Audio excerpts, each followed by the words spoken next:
Ok, então vamos lá. O que estávamos Ok. falando é que temos mais ou menos mais de 312 casos de mielomeningoceles operada intraútero, e isto que vou compartilhar com vocês. Nós outros já começamos a fazer a neurocirurgia fetal em 1988. Este é meu primeiro caso, como pode ver neste diapositivo. E isto para mostrar um pouco como as coisas cambiaram muito. Este era um caso em que o professor de obstetrícia me disse que não havia cérebro e que podia fazer o que quisesse com esta criança. Então, se fiz algumas punções transabdominais e que mostrava que a pressão intracraniana era muito alta e durante a contração se dobrava. E esta criança nasceu, parecia uma encefalopatia grave, porém, lo descobrimos uma miopia severa e cambiamos completamente a vida desta criança. Então, já faz muitos anos que trabalhamos com a neurocirurgia fetal. Então, nestes casos de hidrocefalia, lo colocamos shunts guiados percutâneo. É um procedimento muito simples, onde colocamos apenas um tubo comunicando o ventrículo com o líquido amniótico. É claro, como não há shunt, há uma hiperdrenagem, porém desaparece a hidrocefalia e, ao nascimento, estes shunts continuam drenando. Então, lo sacamos e lo fazemos uma endoscopia ou uma colocação de válvula. Outros exemplos, antes da colocação da válvula e depois da colocação da válvula, e uma evolução que nos deixa muitas dúvidas. Se podemos continuar tratando estes hidrocéfalos dentro do útero. Porém, quando se trata de mielomeningocele, não temos mais este tipo de dúvida, porque este estudo que todos devem conhecer, que pretende trabalhar com neurocirurgia fetal, este estudo publicado por MOMS, Management of Mielomeningocele Study, onde 3 hospitais, 3 universidades, Children's Hospital de Filadélfia, Universidade da Califórnia, Universidade de Vanderbilt, fizeram um estudo multicêntrico, randomizado, e isto foi publicado em 2011, mostrando que o reparo da mielomeningocele intraútero, a melhora é um grau de evidência número 1. Então, a partir de 2011, estamos todos permitidos a fazer o CR da mielomeningocele dentro do útero.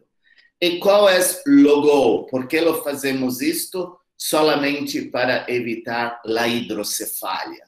E o que é o problema da hidrocefalia em chicos que têm mielomeningocele? Este é um paper publicado em Lancet em 2010 e que mostra que mais ou menos 50% dos chicos que têm mielomeningocele e hidrocefalia se morrem em 20 anos. Então, quando não há hidrocefalia, todos los sobrevivem, a maioria los sobrevive. Então, a hidrocefalia é um problema muito sério em mielomeningocele. O diagnóstico baseado pelo ultrassom é muito simples, muito simples. Se parece com o sinal do limão, em que vemos o crânio com este acavalgamento dos ossos frontais, dando um aspecto de um limão galego, e o cerebelo, que há uma inversão de sua curvatura, se parecendo com uma banana. Então, quando temos o sinal do limão e o sinal da banana, estamos frente a uma mielomeningocele. O que temos que fazer é estudar a parte final da coluna, e normalmente encontramos esta bolha com a herniação da medula. Claro que a ressonância magnética me permite avaliar muito bem todo o saco herniário, bem como a herniação do Chiari, que vai fazer o conjunto de Chiari tipo 2. Muitas vezes podemos ver até algumas racines dentro desta bolha, como você pode ver aqui, e a herniação do cerebelo para dentro do canal raquiano. Então, o que podemos fazer hoje quando temos este diagnóstico de uma mielomeningocele? Muitos países lhe interrompem a gestação. Este é um problema em meu país, isto é absolutamente proibido. Se pode fazer uma indução a um parto mais prematuro, ao invés de evitar 40 semanas, lo sacamos com 34, 35 e lhe cerramos a mielomeningocele. Ou então, se não há hidrocefalia, podemos aguardar até 40 semanas, mas que vamos falar é sobre este reparo intraútero, que se pode ser feito com a cirurgia aberta ou de maneira endoscópica. Vou falar a maioria das vezes da cirurgia aberta, mas alguns centros têm feito por via endoscópica, me parece muito elegante, principalmente esta técnica híbrida proposta pelo professor Belfort, do Texas Children's Hospital, em que saca fora o útero e depois entra com endoscópio no útero, ou algumas técnicas, como proposta pelos alemães, que se faz diretamente percutânea por o abdômen, né? O problema é que muitas vezes não são cerradas estas mielomeningoceles, e quando a criança nasce, está vazando líquido ou mesmo a sutura é um pouco catastrófica.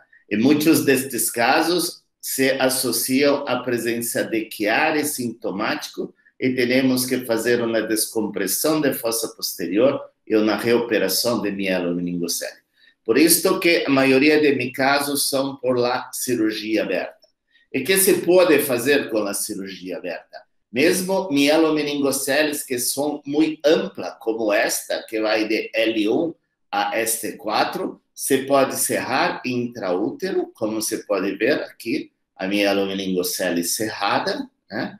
E após o nascimento, uma reversão de chiari, desaparecimento da hidrocefalia, a mielomeningocele cerrada, e a criança já ao nascimento, a ferida completamente cerrada e não há hidrocefalia e a movimentação desta criança é absolutamente normal. Então, é isto que se pretende com o procedimento intraútero, não ter mais que fazer nenhum tipo de abordagem cirúrgica com estas crianças. Quais seriam, então, os critérios para que possamos fazer esta cirurgia dentro do útero? Que esta gestação seja inferior a 27 semanas, pois senão o útero fica muito grande, é muito difícil de sacá-lo da cavidade abdominal.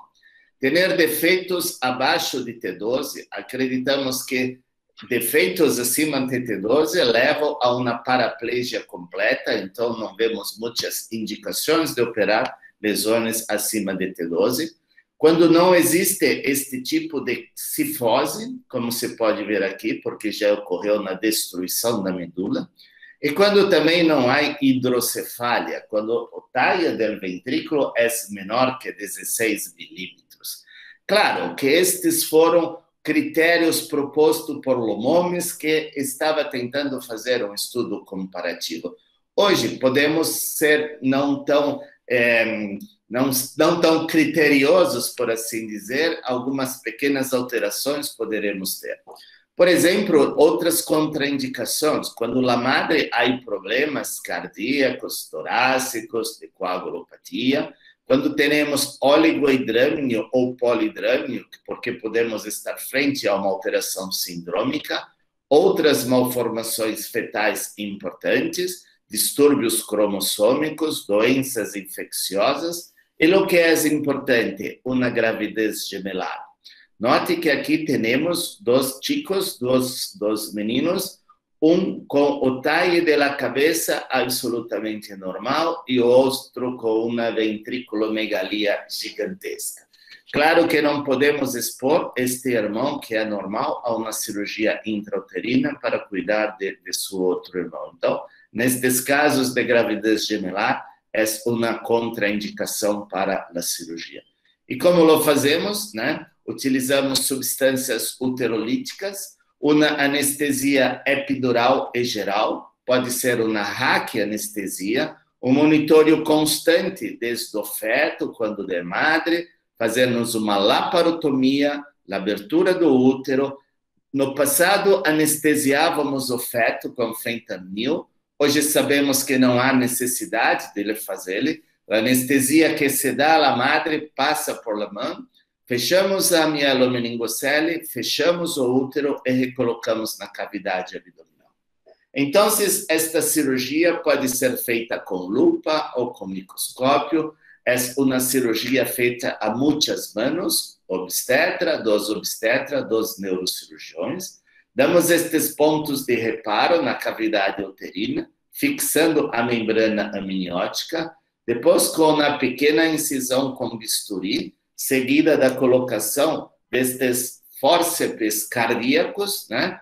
Logramos abrir o útero sem nenhum tipo de sangramento. O importante é fixar muito bem a membrana amniótica à parede uterina para que não detache e não tenhamos um descolamento prematuro de placenta ou mesmo um trabalho de parto prematuro.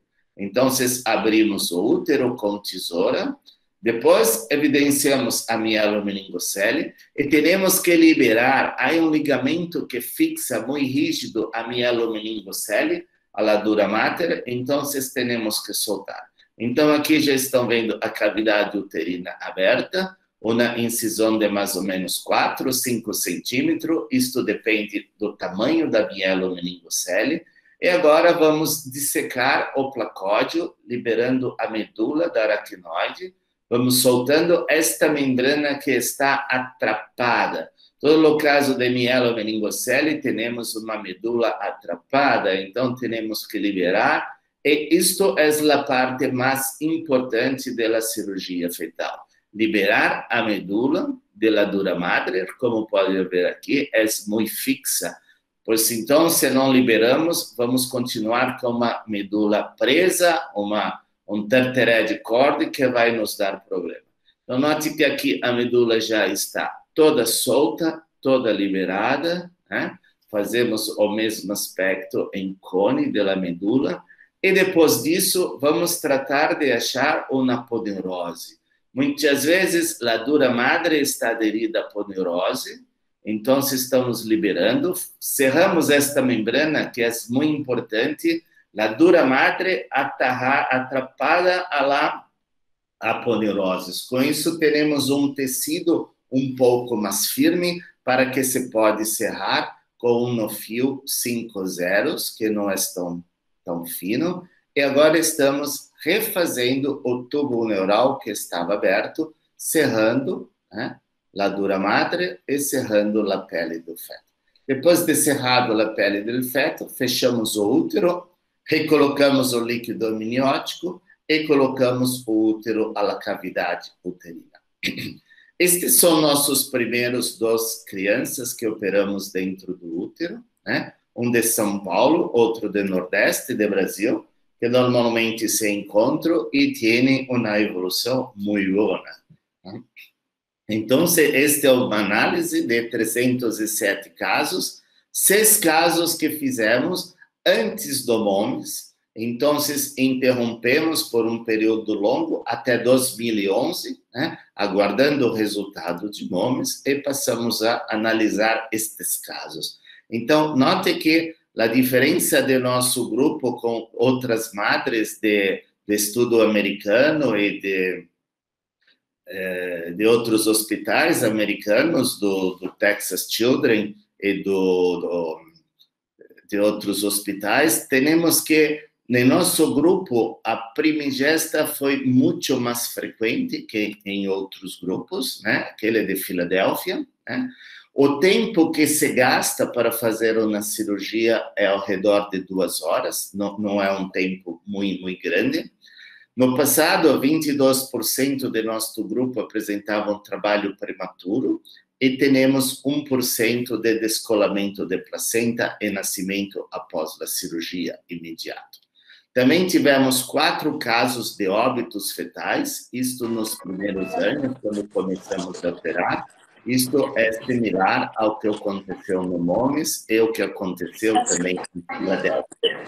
No começo, tínhamos estas mortes de infecção da membrana amniótica, ruptura de membrana e alguns casos de bradicardia fetal, que interrompemos a gestação e estes fetos não aguentaram por la prematuridade. Estes fatores de riscos que têm já estão diminuindo, então, isto foi no começo do estudo, temos uma prematuridade muito grande. Hoje, a maioria das crianças são nascidas com 36, 37 semanas, que já não são tão prematuros, e a qualidade de vida destas crianças é muito melhor. Este é um outro estudo com quase 700 casos, que se passa numa futura gestação. Então, isto é um estudo cooperativo de 18 outros centros que fazem esta cirurgia, e há um risco de ruptura uterina na próxima gestação em torno de 9%, que é absolutamente o mesmo de uma mulher que fez uma cesariana por outro motivo. Então, não se tem um risco aumentado. Claro que toda mulher que foi submetida a um procedimento intrauterino, a futura gestação deve ser muito bem acompanhada por uma obstetra que tenha expertise e que possa acompanhar a cicatrização uterina. Se esta cicatriz está diminuindo, se antecipa este parto. Estes são alguns dos nossos resultados. Não conseguimos entender porque a cicatriz era muito boa. Este foi meu pior caso, uma pequena decência que em 4 dias se resolveu, e tivemos 4 casos onde a cicatriz não era muito boa. Porém, na maioria dos casos, a cicatriz é excelente. Então, queríamos saber por que isto acontece e começamos a estudar as células madres em líquido amniótico e podemos ver que o fluido amniótico há uma quantidade enorme de células madre em comparação com o que temos em cordão umbilical, e a pele do feto também há muitas células madres. Então, fizemos culturas destas células madres e marcamos com fluorescência, então podemos ver que estas células se crescem muito rapidamente, note com 12 horas de cultivo, e depois com 24 horas, um número enorme de célula madre que temos dentro destas culturas.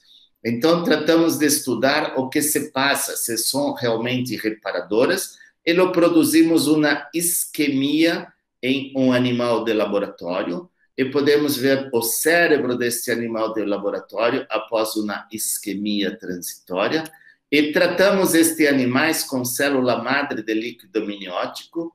Houve uma migração para a área de isquemia destas células madre, e o que vemos após tratamento da isquemia com células madres é que esta área de penumbra praticamente desapareceu e houve uma melhora importante da isquemia, demonstrando que estas células madres de líquido amniótico são muito reparadoras. E neste momento, estamos desenvolvendo tecidos com essas células madres, com nanotubos, né? E já estamos conseguindo a elaboração de um tecido artificial para que podemos tratar estes fetos muito tempranamente. Então, passar de uma cirurgia fetal para uma cirurgia embrionária, provavelmente vamos ter um resultado muito.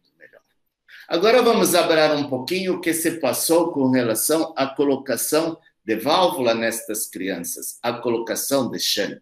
O resultado do MOMES mostrou que teve que colocar válvula em 85% das crianças que fizeram cirurgia após o nascimento, e só tiveram que colocar em 40% nas crianças que operaram dentro do útero. Então, se reduz em torno de 50% a necessidade de colocação de shunt, né? Nos nossos serviços, normalmente, numa mielomeningocele cerrada após o nascimento, necessita colocar o shunt em 93% do caso, e só tivemos que colocar em 10 pacientes, o que nos faz uma incidência de colocação de shunt de 7,4%. Né? E por que isto se passa? Qual que seria a diferença, então, de cerrar uma mielomeningocele após o nascimento ou de cerrá-la dentro do útero? O que se passa quando uma madre está embaraçada de um feto com mielomeningocele? a saída de líquor por lo ferimento, e uma migração do cerebelo para dentro do canal raquiano. Então, esta perda de líquido vai fazer com que tenhamos uma hipotensão cerebral e uma migração do tronco encefálico e do cerebelo para dentro do canal raquiano, causando um entupimento da circulação de líquor e o aparecimento de uma ventriculomegalia. É isto que vemos, então, uma hipotensão cerebral com o sinal do limão e uma herniação do tecido cerebelar para dentro do canal raquiano, com o entupimento do aqueduto cerebral e o aparecimento da hidrocefalia. Alguns estudos publicados por Voltec em 2014 é um interessante. Ele estudou o tamanho da fossa posterior de crianças normais, comparou com distúrbios, com disrafismos fechados, como na lipomielo-meningocele, e note que, como não há perda de líquor, a fossa posterior é absolutamente do mesmo tamanho. Porém, esta fossa posterior é muito pequena quando tem uma mielomeningocele, ou seja, um fechamento do tubo neural aberto, um distúrbio de fechamento do tubo neural aberto, como na mielomeningocele. Então, nos parece que todo o problema está no talho da fossa posterior.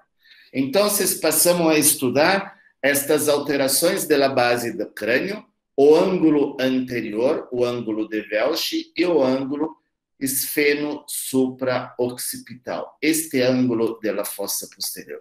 E o que se passa? Da parte anterior da base do crânio, não há diferença entre as crianças que têm sua mielomeningocele cerrada intraútero em comparação com o ângulo posterior. Então, note o ângulo posterior, o ângulo da fossa posterior. Este é o grupo fechado dentro do útero. Não há diferença entre os pacientes normais, porém, aqueles que são fechados após o nascimento têm uma fossa posterior muito pequena, que não é suficiente para abrigar o cerebelo, então temos a migração do cerebelo. Então, note aqui um exemplo. Este é um chico que teve hidrocefalia, colocação de shunt e uma fossa posterior muito pequena. Em comparação com outro que foi cerrado intraútero, o cerebelo voltou à posição normal porque houve um aumento da fossa posterior. Mas por que isso não se passa, não se sucede após o nascimento? Outro exemplo, um cerrado após o nascimento em comparação com outro cerrado intraútero. O que se passa é que o osso occipital é formado de 8 pequenos ossículos que vão se fundir antes da 27ª semana.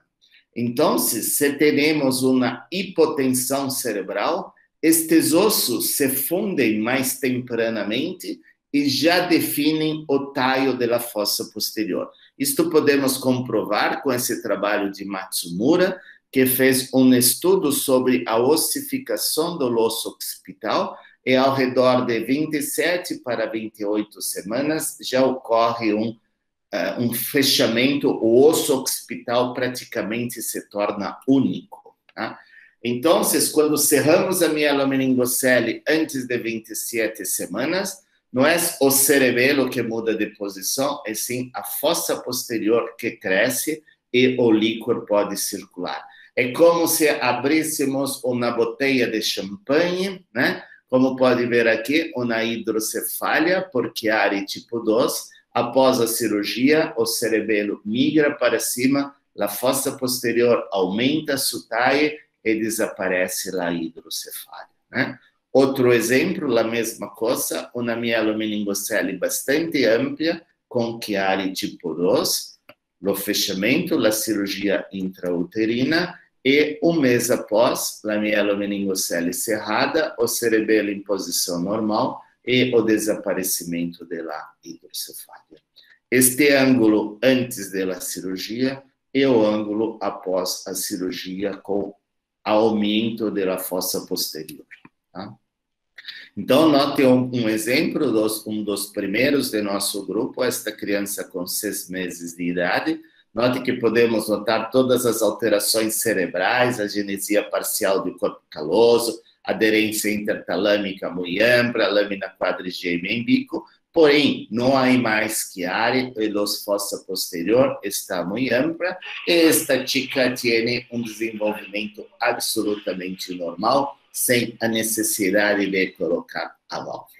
O que se passa com o taille da circunferência craniana destas crianças? Quando estão dentro do útero, é muito pequena a circunferência craniana, aqui ao nascimento, e depois, como tem que absorver este líquido que não estava acostumada, por volta de 4 a 5 meses pós-natal, começa a ocorrer uma macrocrania. Por quê? Porque transformamos uma hidrocefalia obstrutiva em uma hidrocefalia comunicante, e neste momento este líquido volta a circular, porém as granulações aracnoídeas ainda não adquiriram sua capacidade plena de absorver todo este líquido. Então, o que notamos são umas coleções, umas efusões subdurais, que quando estamos nessa situação, introduzimos o Diamox, a acetazolamida, há uma absorção deste líquido e há uma quase normalização do perímetro cefálico ao final de 3 anos. Então, neste período aqui, que vai de 5 a 1 ano de idade, temos que nos quedar um pouco calmos se não lo colocamos a válvula ou lo fazemos uma terceira ventriculostomia. Estas crianças nos dão a impressão que são um pouco macrocefálicas, como neste caso, acá, uma criança também operada, com um desenvolvimento absolutamente normal, uma movimentação normal, e alguns anos após, o taille da cabeça é absolutamente normal. Então, quando fazemos a cirurgia intrauterina, teremos uma circunferência craniana um pouco alargada, e quando colocamos uma válvula, temos uma cabeça um pouco pequena. Então, nunca temos uma cabeça normal, na maioria dos casos. Né? Então, o que acontece também com o Chiari? Em 81% de nossa série, o cerebelo estava em posição normal, e nunca mais tivemos um caso que tivemos que fazer a descompressão da fossa posterior. Praticamente desaparece o Chiari sintomático. E com relação à marcha, isto é que mostra o estudo MOMES, demonstrando que há uma melhora em 2 níveis. E é isto que notamos na maioria de nossos pacientes, uma melhora de 1 nível ou de 2 níveis, e apenas em 2 casos houve uma piora motora. Então, já não temos mais aquelas alterações, aquela correlação entre a parte anatômica e a parte funcional. Muitas vezes temos muitas crianças com nível muito alto de mielomeningocele, porém a parte funcional é muito melhor. Claro que quando temos chicos que já têm um pé deste jeito, que durante a cirurgia podemos notar, claro que isto não podemos reverter. Mas note este chico mesmo com este pé, que faz alterações ortopédicas, urológicas, a melhora muito, as que ter uma importante efeito da madre. A madre tem que ajudar muito estes chicos, estimular, e após algum tempo temos uma criança com uma movimentação bastante boa, com força em membros inferiores, e o que é mais importante, com uma inteligência muito boa. Né?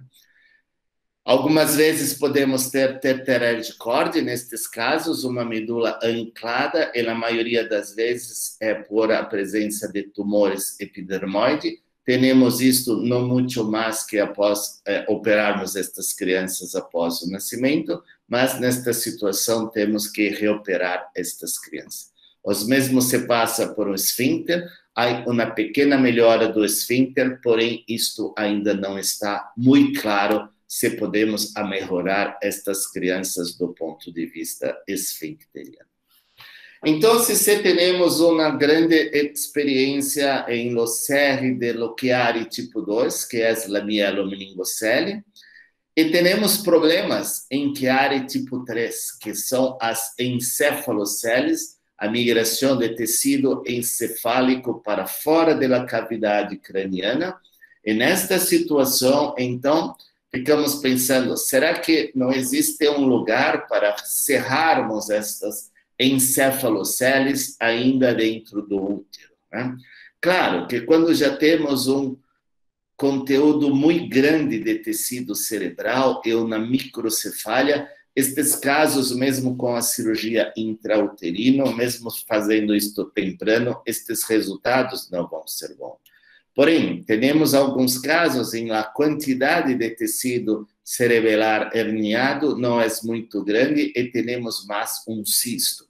É claro que isto também vai levar a uma hipotensão intracraniana e o aparecimento de microcefalia, crises convulsivas, etc, etc, etc. Então, o que passamos a fazer, como a mielomeningocele, foi cerrar esta encefalocele, né? Colocar uma placa absorvível no defeito ósseo, fixar esta placa entre a dura madre e o osso, e depois fechar a pele, né? E com isso podemos ter um resultado muito bom, porque a maioria destas crianças tem uma tendência no tamanho, no talho da circunferência craniana, na tendência à microcefalia, e quando lo cerramos dentro do útero, isto se volta. Então, é basicamente o mesmo que fazemos com a mielomeningocele, uma laparotomia, uma cesariana um pouquinho mais ampliada, né? Na exposição da cavidade uterina para fora, como podemos ver aqui.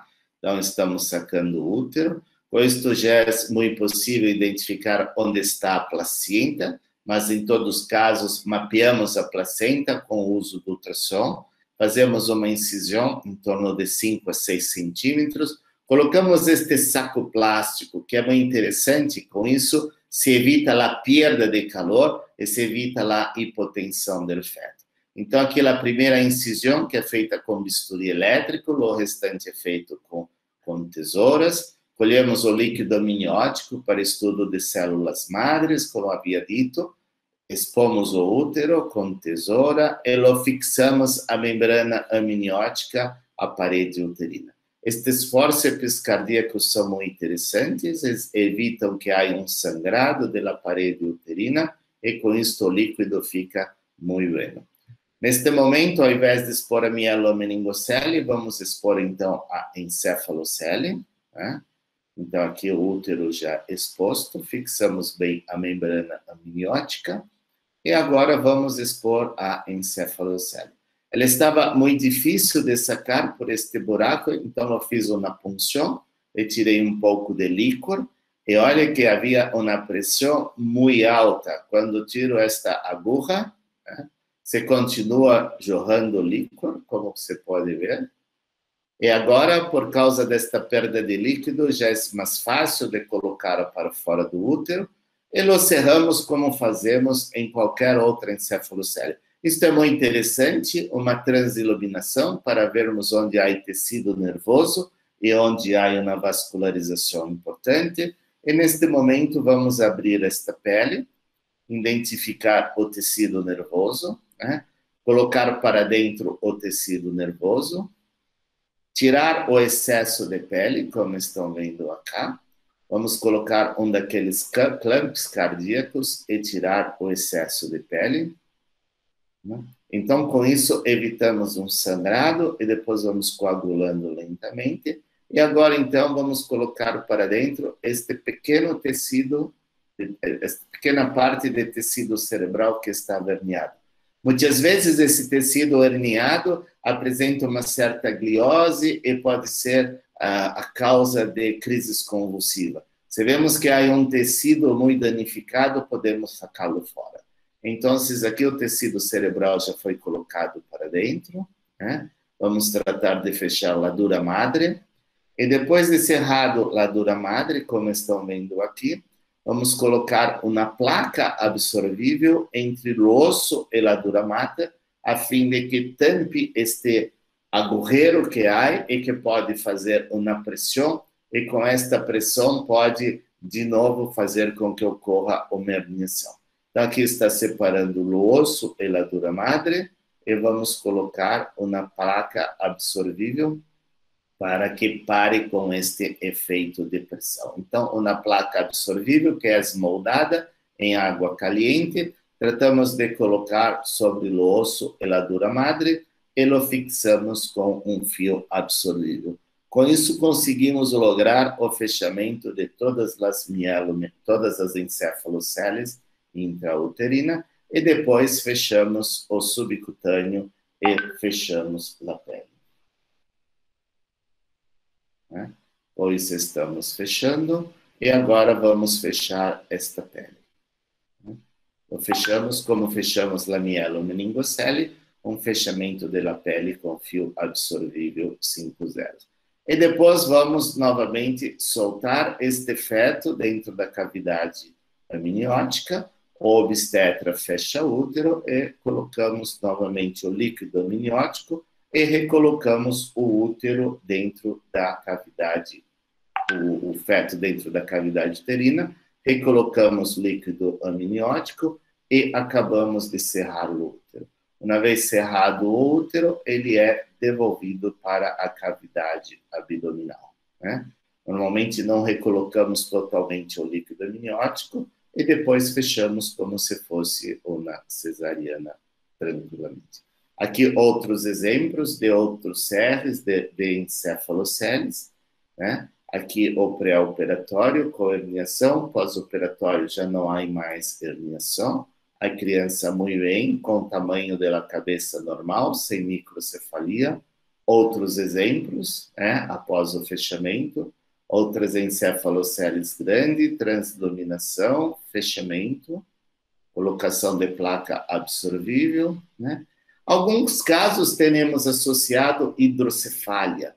Nesta situação, além de cerrarmos a encefalocele, colocamos uma válvula, neste caso uma válvula de baixa pressão do tipo Pudens, com isso desaparece toda a hidrocefalia e se consegue uma boa cicatrização da encefalocele.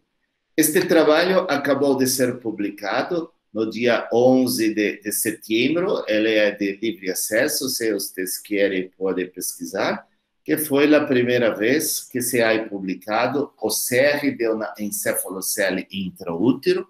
Este é o resultado das medidas da circunferência craniana antes do fechamento e depois do fechamento. Note que volta a normalizar o tamanho da cabeça destas crianças e o resultado evolutivo quando se estuda estas crianças operadas intraútero e lo compara com as operadas após o nascimento, o resultado intrauterino é bastante satisfatório. Então, isto pode ser mais uma patologia que podemos operar. É claro que só cerramos 9 casos, pois ela é 10 vezes menos frequente que as mielomeningoceles. Então, ter um número de 9 encefaloceles cerradas dentro do útero se equipara mais ou menos a 90 mielomeningoceles. E neste momento, estamos tentando migrar para a cirurgia endoscópica. Este foi nosso primeiro caso, as imagens são extraordinárias e temos feito a técnica proposta pelo pessoal do Texas, do Children's Hospital em Texas, do professor Belfort, em que isso é feito com apenas duas entradas de endoscópio na pele, 2 portais, por assim dizer, e é uma cirurgia chamada híbrida, onde se colocamos para fora o útero e se entra com o endoscópio pela parede uterina.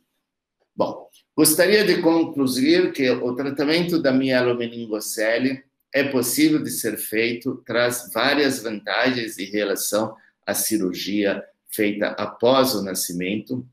Ela apresenta uma certa prematuridade, principalmente nos primeiros casos. A maioria das crianças nasceu com 34 semanas. Hoje elas já vão nascer com 36, 37 semanas. Não existe limites para futuras gestações. Esta era aquela criança que eu mostrei andando, já com seu irmão, sem nenhum tipo de problema.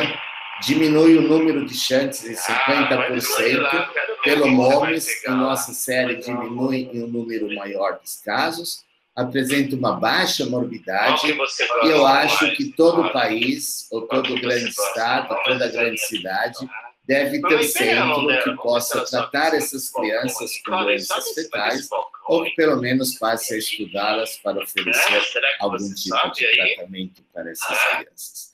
Era isto que tinha a apresentar para vocês hoje, e me coloco à disposição para se quiserem fazer algum tipo de pergunta.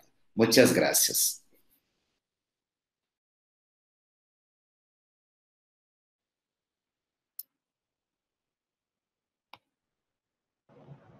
Doctor Caballero, muchísimas gracias. Una maravillosa conferencia.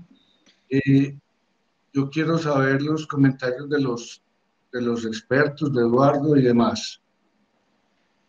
Doctor Caballero, como siempre le he dicho, esa charla suya es espectacular. Cada vez que la veo aprendo cosas nuevas y me parece que el futuro de precisamente muchas de las enfermedades que tenemos en pediatría se puede resolver ahí. Cada vez vuelvo y le digo que veo esas charlas suyas, tiene algo nuevo, siempre algo que aprender y me parece que eso aporta muchísimo en cuanto a todo lo que podemos progresar. Entonces, nuevamente le agradezco enormemente la oportunidad de que usted nos haya dado esta charla, de que nos haya mostrado todos estos avances. Son muy enriquecedores. Quisiera saber si está interesado en que los sigamos invitando, porque pues como le he dicho yo a usted muchas veces, me parece increíble su trabajo, me parece que el trabajo que hace es muy bueno. Y como le digo, las puertas de acá están abiertas y cordialmente invitado cada vez que usted lo desee. Gracias, Eduardo. Es un placer. En cuanto un poco pues con lo de la cirugía fetal, nosotros acá en el hospital tenemos poca experiencia realmente porque ha sido difícil con el sistema de salud. Venimos luchando con el sistema de salud, pero más o menos venimos haciendo casitos, no tanto como usted, doctor, pero venimos haciendo uno que otro casito. Venimos nuevamente negociando con el sistema de salud a ver si logramos que lleguen más y se puedan hacer. De todas maneras, creo que dentro del auditorio está Juan Esteban Salas, su pupilo. Él también está haciendo cirugía in utero en la clínica bolivariana. No sé si Juan Esteban quiera decir algo a propósito de esto. Juanes, buenos días.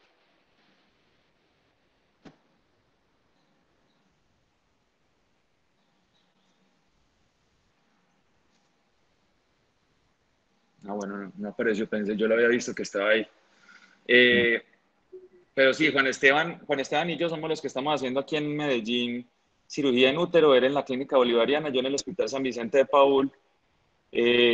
La llegada de estos pacientes a tiempo para la cirugía ha sido difícil, como le digo, por el sistema de salud. Algunas prestadores de salud dicen que simplemente es un no nacido, entonces no van a cubrir el procedimiento, otros dicen que simplemente no lo autorizan. Entonces esta situación ha sido difícil. Creo yo que con el tiempo va a ir mejorando, pero seguiremos luchando. Ahí llegó Juan Esteban, ahí le paso a su pupilo. Hola, muy buenos días, profesor Caballero. Un placer y un gusto, como siempre, escuchar sus presentaciones. Ya Eduardo lo mencionó. Siempre usted tiene sorpresas escondidas en cada una de sus aulas y esta no fue la excepción. Y pienso que lo más importante de todo lo que usted nos muestra hoy es que es algo inspirador para las nuevas generaciones de neurocirujanos y aquellos que tengan interés en neurocirugía pediátrica y los que ya pues, nos dedicamos a neurocirugía pediátrica. Y eso es algo muy bonito que es, pienso, finalmente el gran legado que usted le va a dejar a los neurocirujanos de Latinoamérica y del resto del mundo. Y le agradezco mucho por estar siempre al frente de la subespecialidad, no solo en el continente, sino a nivel global. Y también veo que están el resto de sus colegas y de su equipo, quienes también, soy testigo, hacen un trabajo maravilloso con usted. Está Marcos de Vanir, vi por allí a la doctora Dastoli. Entonces también quiero felicitarlos a ellos. En realidad nosotros hemos tenido sí también dificultades para poder realizar la cantidad de casos que podríamos realizar en nuestro país. A diferencia de Brasil, en Colombia hay una legislación que permite la terminación del embarazo, hay unas indicaciones claras, pero nosotros hemos detectado que a veces se saltan estas indicaciones para incluir allí la terminación de embarazo en pacientes con mielomeningocele, argumentando que son condiciones que son incompatibles con la vida, lo cual pues todos sabemos que no es para nada cierto. Y usted con los resultados que nos muestra tan excelentes de sus pacientes nos evidencia que el cambio en la vida de estos niños es absoluto, que es rotundo. Nosotros en la Clínica Universitaria Bolivariana completamos ya un poco más de 70 casos, es una quinta parte de los casos que usted tiene, y compartimos también la misma impresión. No hemos logrado tanta mejoría en el control de la hidrocefalia como el señor, probablemente no hemos utilizado el tratamiento farmacológico de la hidrocefalia, lo cual soy testigo que usted ha implementado y que tiene muy buenos resultados, y me gustaría que nos contara un poco sobre cómo controlar ese instinto de derivar los niños o de tratar los niños y en lugar de esto hacerles el control, seguimiento farmacológico, y si utiliza algún indicador para saber que la hidrocefalia no está induciendo algún problema en estos niños que le hicimos previamente la corrección intrauterina. Muchas gracias. Ok, Juan, es un placer verlo y hablar con ustedes. Muchas gracias. Pasaste un año conosco y nos trouxe muy prazer. No momento que estávamos colocando a ressonância magnética intraoperatória. Entonces, es un prazer hablar con ustedes, Juan. Su pergunta es muy interesante. Creo que muitas pessoas não concordam muito com o uso da acetazolamida. O grande problema da acetazolamida é que tem uma meia-vida de 8 horas. Então, tem que dar o medicamento a cada 8 horas, senão não lo faz efeito, né? Então, o que fazemos é ver a dose. Normalmente, é uma criança pequena, los damos um comprimido ao dia, dividido em 3 tomadas, então lo diluímos. O sabor não é nada agradável, então lo colocamos um pouco de mel artificial, mel feito de maíz, de milho, né? Que aqui se chama caro, então dá um gosto mais adocicado ao Diamox. Então, usamos a cada 8 horas. Mas temos que ter absoluta certeza de que não estamos tratando uma hidrocefalia obstrutiva. Então, o que fazemos é uma ressonância magnética. E esta ressonância me mostra se o aqueduto de Silvio está aberto e se não existe chiari. Então, está claro que é uma hidrocefalia comunicante. Então, neste momento, podemos usar a acetazolamida. Neste momento, sabemos que a cirurgia ha funcionado, porque há um alargamento da fossa posterior e o líquido está circulando facilmente. Se temos uma hidrocefalia obstrutiva, se o aqueduto está cerrado ou se ainda persiste com um chiari, então não podemos insistir com a terapia medicamentosa e partimos para uma terceira ventriculostomia, que em muitos casos, se o assoalho do terceiro ventrículo é simples, le funciona muito bem. E se não funciona, lo colocamos a válvula. Lo que digo é que o que gostaria de falar a vocês é que tenha um pouco de paciência. Não saia correndo em colocar a válvula. Muitas vezes eles estão um pouco macrocéfalos, porém, a fontanela não é hipertensiva e a criança está evoluindo muito bem. Então, aguardamos que absorva essas efusões, que são o que faz com que aumente o perímetro cefálico, e com isso temos conseguido diminuir muito o número de casos da colocação de shunt.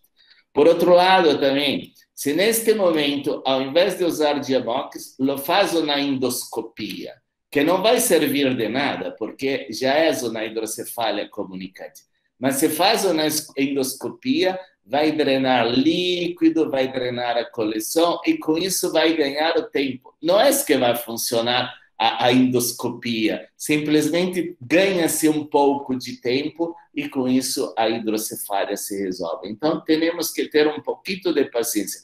Por isso que é muito importante que seja o neurocirurgião que lo faça a cirurgia fetal, e não os cirurgiões pediátricos. Isto é uma atividade para o neurocirurgião, porque vamos ter estas crianças para o resto da vida. A mim digo que o obstetra faz o diagnóstico, faz o parto e vai embora. Às vezes o padre dessas crianças também o abandonam, as madres e vão embora. Mas os neurocirurgiões pediátricos têm essas crianças para o resto da vida. Então, é nosso trabalho de cerrar essas mielos dentro do útero e não os cirurgiões pediátricos. Sou muito amigo de cirurgiões pediátricos, gosto muito de cirurgiões pediátricos, mas esta é uma atividade para o neurocirurgião que vai ter esta criança para toda a vida. Não só com estes problemas de hidrocefalia, como problemas esfincterianos, como também problemas de medula anclada que temos que socorrer. Ok, Juan? Sí, doctor, usted tiene toda la razón. Yo tengo la misma percepción suya. Nosotros aquí en el hospital, yo ya le había comentado, tenemos la clínica de mielomeningocele o clínica de espina bífida, y es tal cual lo que usted dice. Tenemos el seguimiento de por vida de estos pacientes y es indispensable poderlo hacer para hacer los ajustes que usted dice, tanto con el perímetro cefálico como la decisión de derivarlo o no derivarlo, de darle el tiempo, de manejar como una hidrocefalia crónica compensada que muchas veces se empieza a resolver sola, sin necesidad de hacerles nada, de la parte motriz, de la parte de la adaptación. En la adolescencia me parece que también les da mucha dificultad adaptarse al medio, pero es tarea nuestra ayudarles a que eso suceda. Entonces, sí, es un paciente que es para toda la vida. Como dice usted, los papás abandonan a los niños y uno sigue con ellos, y siguen viniendo y uno sigue ayudándoles. Entonces, es cierto, ese seguimiento es de por vida con ellos y estoy absolutamente de acuerdo con usted, doctor. Gracias, Eduardo. Doctor Sergio, ¿me permite hacerle otra pregunta? Claro. Algunos críticos de la cirugía intrauterina cuestionan la evolución a largo plazo de la mejoría en el déficit motor. Mencionan que, aunque inicialmente se pueden evidenciar esa mejoría de los 2 niveles o 1 o 2 niveles en el déficit esperado, con el paso de los años, en la medida en la que algunos de estos niños van creciendo y van haciendo a veces síndromes de médula anclada, entre otros, ese déficit se va deteriorando o se va perdiendo. Como el señor ya tiene experiencia con niños de más de 10 años de edad y ya adolescentes, ¿tiene la misma percepción o cuál puede ser el argumento que usted utilizaría para contradecir esas opiniones? Juan, talvez isto ocorresse nos primeiros casos da nossa série. O primeiro caso que fechei de mielomeningocele, o obstetra que você conhece, Dr. Moron, falou: você tem 10 minutos para cerrar esta mielomeningocele. Eu o fiz em 12 minutos. Foi o primeiro caso. Claro que aquilo não estava bom. Então, se você refaz totalmente o plano da poneurose junto com a dura mater, você refaz este canal e esta medula não fica fixa, essa medula não vai estar ancorada. O mesmo é a dissecção. Se você não tira, se você tira todo o tecido de pele, você não vai ter epidermose. Então, o número de medulas ancladas que temos atualmente é muito menor do que aquele que tivemos no passado, porque houve uma melhora muito importante da cirurgia. Isto não sei se consegue totalmente com a parte endoscópica. não sei se consegue uma cirurgia tão boa como a cirurgia a céu aberto. Isso temos que fazer mais casos e aprender. O mais importante que digo é seguir estas crianças e ao menor sinal de medula ancorada, ir lá e operar. E esta é uma cirurgia muito delicada, a liberação da medula. Nós outros começamos a incisar a pele já com microscópio e com potencial evocado. Então, dessa maneira, nós não pioramos estas crianças, né? Nós sempre achamos que ocorre uma melhora motora destas crianças depois que liberamos uma medula. E tenho escutado de alguns colegas neurocirurgiões pediátricos, vamos ver se a criança piora para nós liberarmos. E isso não está certo. Nós temos que operar essas crianças. Começa a aparecer um cisto epidermoide que está crescendo, é indicado cirúrgico. Não vamos esperar essa criança deteriorar para depois operarmos. E com isso, cada vez essas crianças estão melhor. Então, eu não participo dessa opinião que essas crianças vão se deteriorando depois, não. Os nossos resultados têm sido muito bons. E outra coisa, o nível da mielomeningocele parece que não traz esse tipo de problema. Nós temos duas situações, né? A mielomeningocele e a RAX15.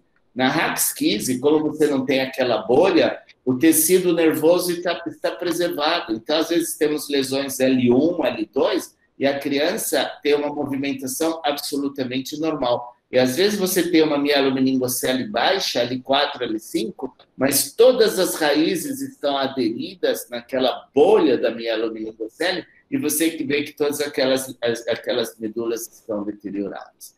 E alguns trabalhos mostram também que as alterações neurológicas, elas começam ao redor da 16ª semana. Então, talvez se nós conseguíssemos fazer aquilo, um tecido artificial, e operar essas crianças com 16 semanas, colocando alguma membrana que cerre a mielomeningocele, talvez nós vamos mudar de uma neurocirurgia fetal para uma neurocirurgia embrionária e melhorar de vez o quadro dessas crianças. Acho que isso é o futuro e vamos ver. Isso cabe a vocês, eu já estou ficando um pouco velho, cabe a vocês mais jovens desenvolver essas outras técnicas para melhorar essas crianças. Ok, Juan? Ok, professor. Obrigado. Si me permite, le hago la última pregunta en relación a la técnica quirúrgica. Recuerdo que en una conversación con usted hablábamos sobre la importancia de neuralizar nuevamente la placoda, de cerrarlo, de tubulizarla nuevamente para intentar recuperar la anatomía y qué impacto tendría esto en el resultado. Y la explicación que usted me daba en ese entonces era que cuando uno lograba afrontar dos bordes de vía madre, eso disminuía bastante la posibilidad de que se formara allí una adherencia. A veces se puede hacer, muchas veces se puede hacer, pero hay ocasiones en las que el cierre no lo permite, o cuando se intenta tubulizar la placoda se ve que puede inducir un poco de trauma. ¿Usted considera que ese intento de tubulizar la placoda siempre tiene que ser realizado, siempre lo tenemos que intentar hacer, o su percepción ya ha cambiado un poco, piensa que no es tan necesario, que puede inducir más riesgo, o en efecto si tiene algún beneficio? Muchas gracias. Entonces, há casos que você tem placódio muito largo, que se você não tubuliza esse placódio, fica muito difícil de cerrar. Porém, há casos que é muito fino, então vocês podem deixar aberto que não há problema. Neste momento, estamos usando uma película artificial de dura madre que se coloca por cima e com isto se evita a aderência. O problema é que esta película é pouco... O preço é um pouco caro. Isto, muitos cirurgiões que fazem por endoscopia também lo colocam. Colocam uma membrana por cima do placódio para que esta não se fixe a dura madre. Temos que pensar em situações de evitar esta fixação nova da dura madre. Porque a mielomeningocele é uma medula anclada. O que temos que fazer na cirurgia inicial é desanclar, mas é claro, pode ficar anclada novamente. Então, todos os recursos, tubulizar ou colocar uma membrana para que não se faça essa aderência, são todos muito bem-vindos.